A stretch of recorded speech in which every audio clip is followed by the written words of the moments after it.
Hello viewers, welcome to my YouTube channel learn with জয়।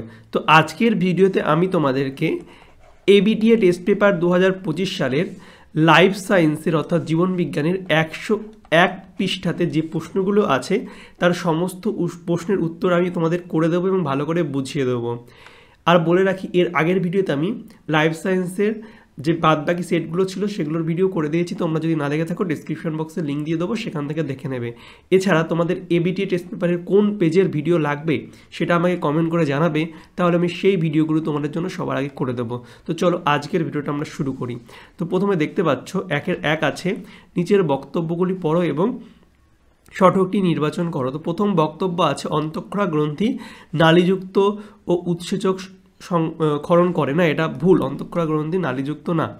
এরপরে হচ্ছে B বলছে হরমোনের কাজ দ্রুত গতিতে সম্পন্ন হয় এবং তাৎক্ষণিক না, হরমোনের কাজ দ্রুত গতিতে হয় না। এরপরে সি বলছে দেহের প্রতিটি জৈবনিক কাজ একটি হরমোনের দ্বারা অথবা একাধিক হরমোনের যৌথ কাজ দ্বারা নিয়ন্ত্রিত হয়। তো এটা কিন্তু ঠিক। তো সি এরটা আমাদের সঠিক উত্তর, আর দেখার দরকার নেই। তাই 2 বলছে ক স্তম্ভের সঙ্গে আমাদের ক স্তম্ভ মিলাতে হবে এবং কোনটি সঠিক উত্তর সেটা বলতে হবে। তো প্রথমে আছে গ্লুকাগন। তো গ্লুকাগন দেখতে পাচ্ছ, গ্লুকাগনের সঙ্গে কিন্তু আমরা 4টা যে রক্তে গ্লুকোজের উৎপাদন বাড়ায়, এটা হয়ে যাবে। এরপরে ট্রপিক চলন। ট্রপিক চলন হচ্ছে এই 2 উদ্ভিদ অঙ্গের চলন উৎসের গতি পথ দ্বারা নিয়ন্ত্রিত হয়। এরপরে দেখো সি এরটা হচ্ছে জিব্রেলিন। জিব্রেলিন হচ্ছে কি পর্বমধ্যের দৈর্ঘ্য বৃদ্ধি করে। আর মেন্ডেলা হচ্ছে মেডেলা অবলাঙ্গাটা হচ্ছে শ্বাসক্রিয়া ও হৃদস্পন্দন নিয়ন্ত্রণ করে। তো বিয়েরটা হচ্ছে আমাদের সঠিক উত্তর। এ এর 4, বি এর 3, 2 এবং সি এর হচ্ছে 1 এবং ডি এর হচ্ছে 3। এরপরে চলে যাবে 1 এর 3, বলছে নিচের কোন বাক্যটি সঠিক নয় তা স্থির করো। কোনটি সঠিক নয় বলেছে, সঠিক না, এগুলোকে প্রশ্ন কিন্তু নয় দিলে ভুল হয়ে যায়, কোনটি সঠিক নয়। তো প্রথমে দেখা আছে কোনটি সঠিক আমরা দেখি, ট্রপিক চলনে উদ্ভিদ অঙ্গের বৃদ্ধি ঘটে, এটা ঠিক। বিয়েরটা বলছে সাইটোকাইনিন পাতা ফুল ও ফলের পতন রোধ করে, তো এটাও ঠিক। জিব্রেলিন অগ্রমুকুলের বৃদ্ধি ঘটে না, এটা হচ্ছে ভুল। তো এটা যেহেতু ভুল, তো এটাই আমাদের সঠিক উত্তর হয়ে যাবে। তো এখানটা সিটা কিন্তু আমাদের সঠিক উত্তর হয়ে যাবে, কারণ এটা ভুল, তাই এটা আমাদের সঠিক উত্তর হবে, কারণ এখানে ভুলটাই চেয়েছে। এরপর 1 এর 4 বলছে মিয়োসিস সম্পর্কিত নিচের কোন বক্তব্যটি সঠিক তা স্থির করো।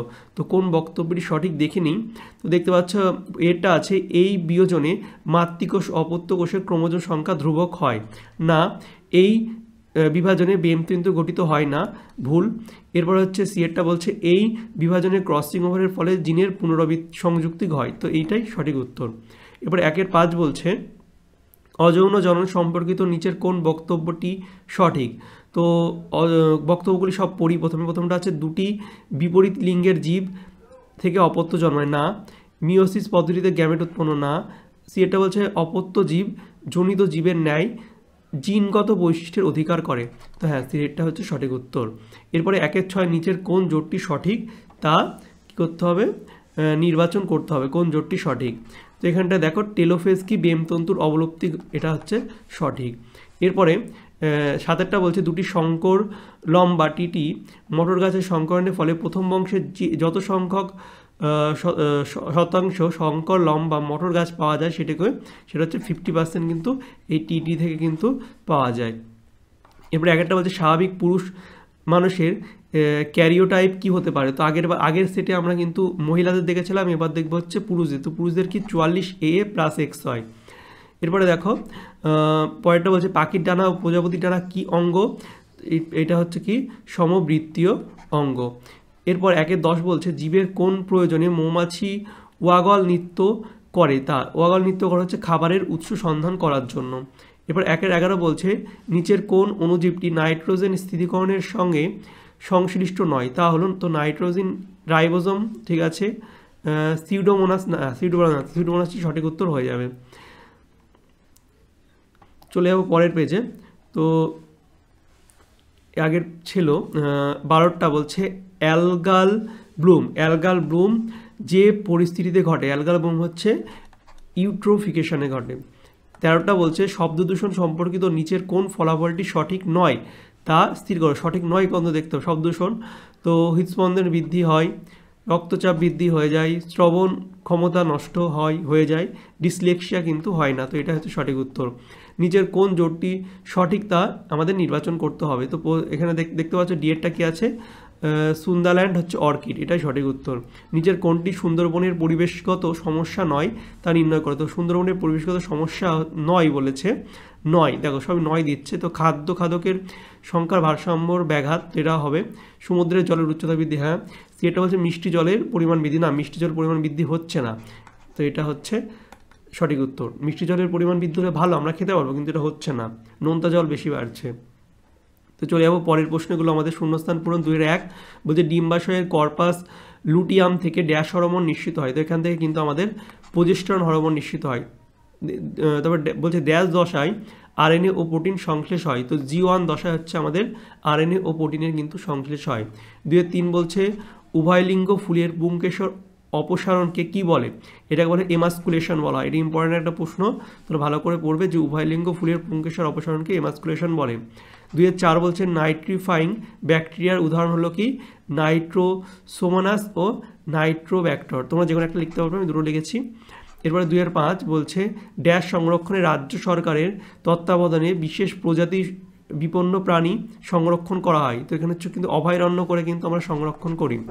এবারে 2-6 বছর কয়লা খনিতে কর্মরত শ্রমিকদের মধ্যে বায়ু দূষণজনিত রোগের নাম কি? তো অনেক করে রোগের দিয়েছি, তোমরা যেকোনো একটা লিখতে পারবে, পারলে সবকটা লিখতে পারবে, একটাই পরীক্ষা লিখবে। আমি 3টে দিয়েছি, সিলিকোসিস, ব্ল্যাক লাং ডিজিজ, হচ্ছে বঙ্কাইটিস। এই রোগগুলো কিন্তু কয়লা খনিতে যে শ্রমিক থাকে তাদের কিন্তু হয়েই থাকে মোটামুটি।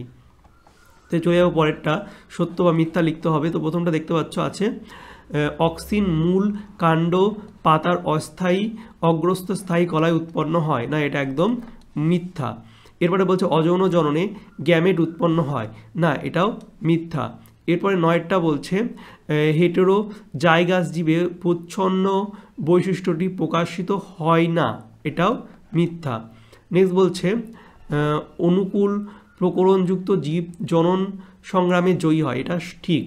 11টা বলছে অভঙ্গর দূষক জীব বিবর্ধনের জন্য দায়ী, এটাও ঠিক। নেক্সট 12টা বলছে পূর্ব হিমালয় হটস্পটে তুষার চিতা দেখা যায়, এটাও ঠিক। এখানে দুটো ঠিক হলো আর বাদ এগুলো মিথ্যা হলো।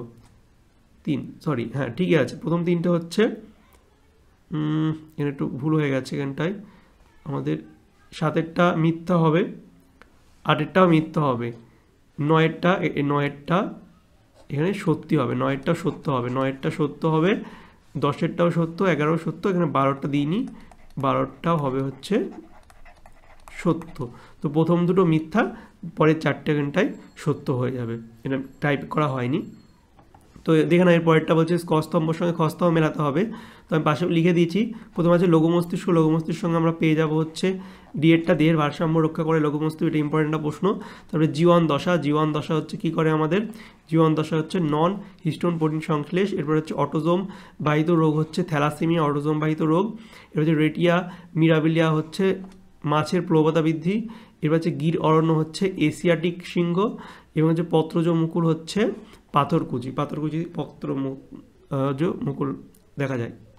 পরের প্রশ্ন বলছে 19টা বলছে বিশদী শব্দটি বেছে নাও। এখানে হচ্ছে অক্লিলোমোটর ভেগাস ফেসিয়াল এবং হচ্ছে গ্লাসোফ্রেঞ্জিয়াল। তো এটা হচ্ছে অটোজোমটা হচ্ছে এখানটায় বৃষদিশ, ঠিক আছে, অকিউলোমোটরটা। এবারে 20টা বলছে কোন হরমোনের প্রভাবে বৃক্কের নেফ্রন নালীতে জলের শোষণ বৃদ্ধি পায় এবং মূত্রের পরিমাণ কমে যায়। তো এখানে ADH হরমোনের কিন্তু প্রভাবে কিন্তু এটা হয়ে থাকে, নেফ্রনের জলের কিন্তু শোষণ বেড়ে যায়। এবারে 21টা বলছে নিচের সম্পর্কযুক্ত একটি শব্দজোট দেওয়া আছে, প্রথম জোটটির সম্পর্ক বুঝে দ্বিতীয় জোটটি শূন্যস্থান পূরণ করতে হবে। পুনরুৎপাদন হচ্ছে প্ল্যানেরিয়ার, তারপর হচ্ছে হাইড্রার্কি, আমরা জানি কোরকোদ্গমের মাধ্যমে কিন্তু বংশবিস্তার করে, কোরকোদ্গম, ঠিক আছে। 22টা বলছে কোন বংশগত রোগে রক্ততঞ্চন ব্যাহত হয়। তো রক্ততঞ্চন হিমোফিলিয়ায় কিন্তু ব্যাহত হয়, জমাট বাঁধতে চায় না, এটা খুব একটা খতরনাক বা বলতে ভয়ানক একটা রোগ। 23টা বলছে ডারউইনের অভিব্যক্তি সংক্রান্ত মতবাদের একটি সিদ্ধান্তর নাম কি? সেটা হচ্ছে প্রাকৃতিক নির্বাচন। 24টা বলছে নিচের 4টি বিষয়ের মধ্যে 3টি বিষয় একটি বিষয়ের অন্তর্গত, সেই বিষয়টি খুঁজে বের করে লেখো। তো চিড়িয়াখানা, এক্সুটি সংরক্ষণ, বোটানিক্যাল গার্ডেন, ক্রায়ো সংরক্ষণ। তখন এক্সুটি সংরক্ষণ কিন্তু বাদবাকি 3টের সাথে সম্পর্ক, চিড়িয়াখানা, বোটানিক্যাল গার্ডেন এবং ক্রায়ো সংরক্ষণের সাথে। এরপর যে ফণিমনসা কাটা কোন অঙ্গের রূপান্তর, তো এটা পাতার রূপান্তর, এটাও একটা ইম্পর্টেন্ট প্রশ্ন, তো স্টার দিয়ে দিতে পারো। তারপরে 26টা বলছে জলাভূমির সংকোচন, বনভূমির পরিমাণ হ্রাস, জীবাশ্ম প্রজাতির অতিব্যবহার, এই ঘটনাগুলির সঙ্গে সম্পর্কিত বিষয়টি কি সেটি নির্বাচন করো। তো এটা হচ্ছে কিন্তু পরিবেশ দূষণের সঙ্গে কিন্তু সম্পর্কিত এইগুলো। তো তোমাদের 101-এর পৃষ্ঠার প্রশ্নের উত্তরগুলি করে দিলাম। আশা করছি তোমাদের ভিডিওটি ভালো লেগেছে। ভালো লাগলে অবশ্যই তোমরা লাইক, কমেন্ট আর শেয়ার করবে। আর চ্যানেলে নতুন হয়ে থাকলে চ্যানেলটিকে অবশ্যই সাবস্ক্রাইব করে পাশের বেল আইকনে টিপে দেবে, তাহলে আমি যখনই নতুন নতুন ভিডিও ছাড়বো তোমাদের কাছে সবার প্রথম চলে যাবে। আর এবিটিএ টেস্ট পেপারের কোন পেজের ভিডিও তোমরা চাও সেটা আমাকে কমেন্ট করে জানাবে, তাহলে আমি সেই পেজের ভিডিও তোমাদের জন্য সবার আগে করে দেবো। চলো বাই, দেখা হবে তোমাদের সঙ্গে পরের একটা ভিডিওতে। Thank you for watching my videos.